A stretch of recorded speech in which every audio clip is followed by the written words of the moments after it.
एक राजा ने अनाउंसमेंट की कि अगर कोई मेरा फेवरेट खाना मुझे खिला देगा, जिस खाने में मुझे मजा आ जाए, मैं उसको मुंह मांगा इनाम दूंगा, मालो माल कर दूंगा। बहुत सारे कुक आए, बहुत सारे शेफ आए, उसको बहुत कुछ बना करके खिलाया, लड्डू पेड़ा ये वो, लेकिन राजा को मजा नहीं आया। एक ऐसे नॉर्मल सा बंदा आता है और बोलता कि साहब मैं राजा साहब को उनका फेवरेट खाना खिलाऊंगा। तो लोग बोलते हैं भाई तेरे से तो तगड़े तगड़े आए, वो नहीं खिला पाए, तू क्या खिलाएगा? बोला साहब मेरी गारंटी है राजा साहब को पसंद आएगा। राजा साहब से मिलवाया, साहब ये लड़का बोल रहा है कि आपका फेवरेट खाना खिलाएगा। राजा साहब बोले हाँ जी बनाओ खिलाओ।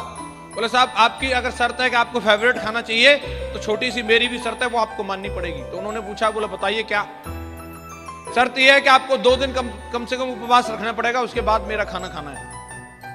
राजा एग्री हो गया, बोलो कोई बात नहीं, जब आप हमारा मनपसंद खाना खिलाएंगे तो हम 2 दिन का उपवास रख लेंगे।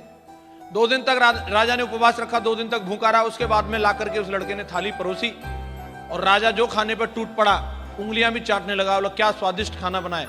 खाना सामान्य था, वही दाल रोटी और चावल थे, लेकिन उसमें आनंद इसलिए आ गया उसको क्योंकि पहले जब खा रहा था तब भूख नहीं थी और अब जो खा रहा था उसमें भूख थी उसको।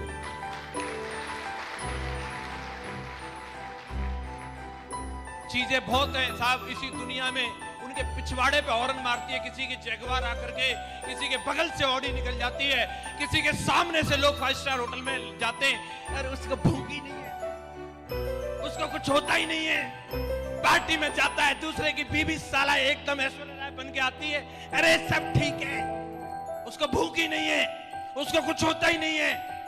उसके मम्मी पापा साला हवाई यात्राएं कर रहे हैं, तब एकदम जिंदगी को दमदारी के साथ जी रहे हैं, उसको कुछ होता ही नहीं है, भूख ही नहीं है। इस दुनिया में, इस देश में किसी चीज की कमी नहीं है। इस देश में सिर्फ कामयाबी के भूखे लोगों की कमी है। और जिस इंसान के सपने मर गए, वो जिंदा रहने का भी कोई फायदा नहीं है, जिसके सपने मर गए।